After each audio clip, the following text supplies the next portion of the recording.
จิกน้อยเลยอีจิกน้อย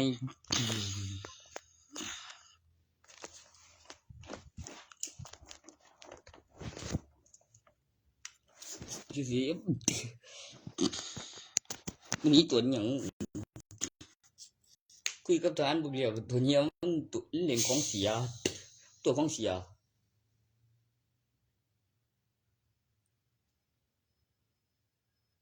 อีตัวเหนียวของเสียกับนี้มันมีความผิดจริงก็จะมาอีไปต่อไปตัวนั้นเพื่อมีคดีซ้อนคดีซ้ำตัวนี้การจับกลุ่มนะบอกมีความผิดจริงยังวะโอ้ตัวนี้เมียที่ตัวนี้อย่างละสิมีคนป่นกูว่าเห็นกูเลี้ยงข้างไว้ก็เขียนบินที่กองจรได้เว้ยคนแม่เนี่ยที่แรกมันตายหมดเลยนั่น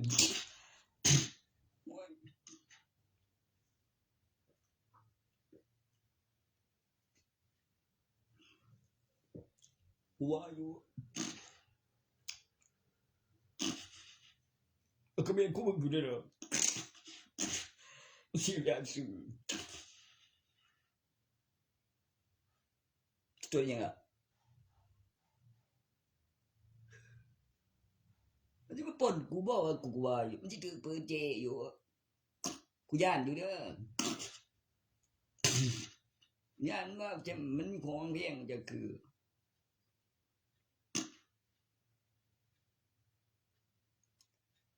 ว่าสิบ่ของเพียงบ่แบบเลี้ยงยกทรงดาวบุคอยบุเวดิโซพับจริงดิตอนนั้นเขื่อนวิจังที่ไปมีคำนี้เอาเจ้าโอ้ยกูทีละ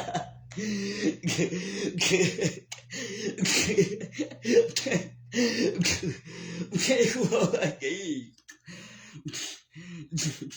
สักทีเดียวประมาณนี้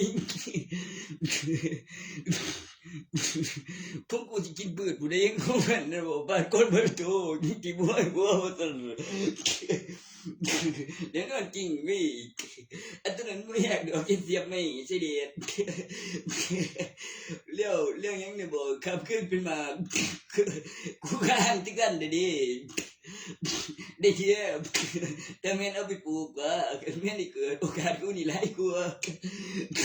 เธอนั้นมีโอกาสเดียวใจเดียวกันแม่เป็นหน่วยมันกันบอกกันเป็นพี่เดียดอีกรอบนึงนะผู้กินวันหน่วยอีกคนยังไงนึงได้เชี่ยทุกทีสะท้อนรถเบียวอันและเส้นแบบใหญ่กูบอกงั้นใจเดียวหนูเจอกูว่าเพื่อคำแล้วงอกันแบบบารมีบางอย่างใส่เนี่ยแบบคนกลุ่มบนดินโอ้สร้างกันบอกเจอเห็นเดียวเจอถึงเนี่ยอย่าบอกไปเสียดายกูสันแบบรถไฟเก็บไปปรุงกินขึ้นมันถึงไปใส่กระเจี๊ยใส่ทั้งกระสีใส่ทุกยิ่งเท่ฉันไม่ยานบ่ยังมีโอกาสการไม่ได้ไปปลูกอยู่กูจะมีโอกาสหลายเธอในเดียวโอเค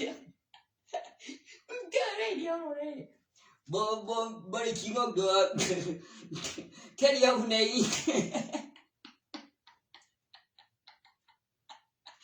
มันยังจะเดาทรงไม่แต่ทรงไม่มีกู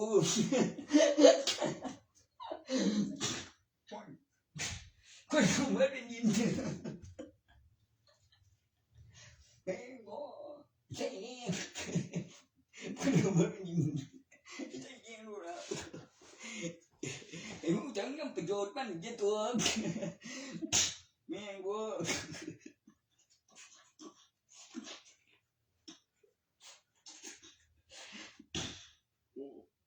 คือกูบ่รู้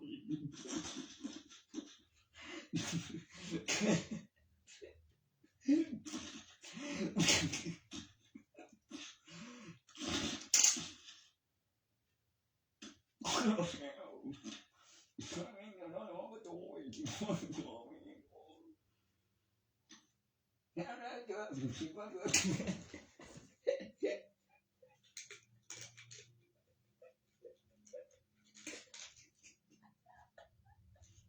คิดอยู่เปรี้ยวจริง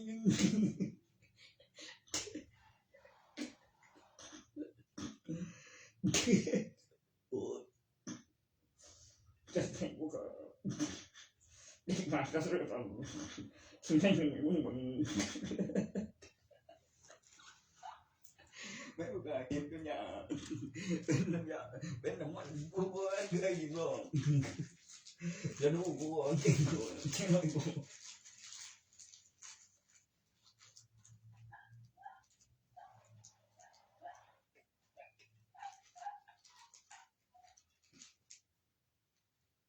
โอ้ก็สิกินมาที่คนที่พวกอุ้ยเด็กเอาตัวตอน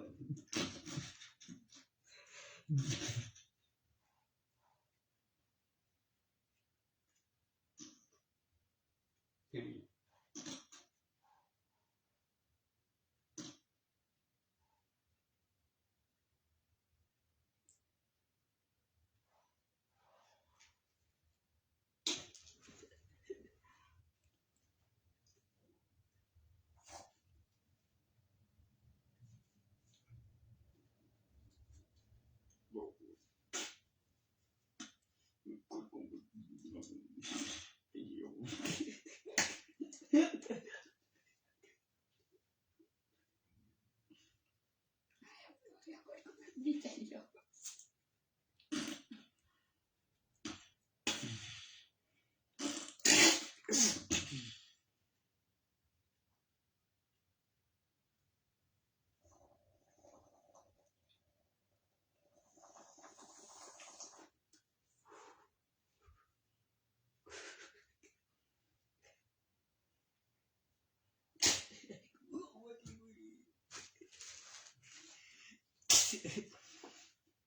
มันจะเป่าคนกลุ่มมันถึงยิงแบบมึงใช่ไง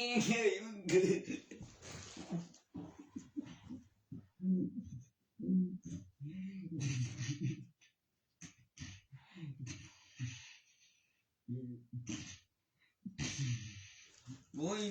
กระดาษเขาเป็นหน้าน้องเป็นสีขาวนี่เป็นนิ่งยังหอมกึ่งน้องกูจีมันได้แท้จังว่าคันบอกไว้ที่ๆนะแม่โอ้เร็วด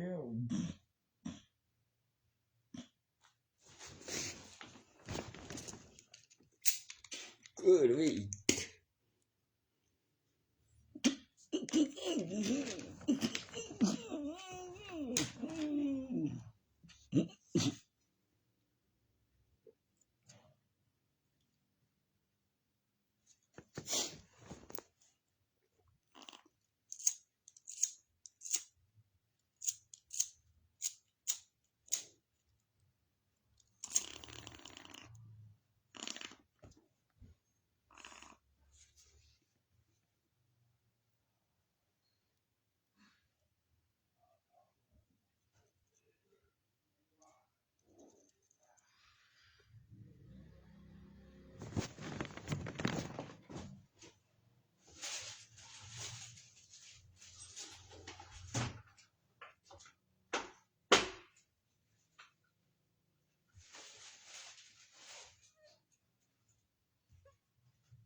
เป็นคือว่าเด้อจิ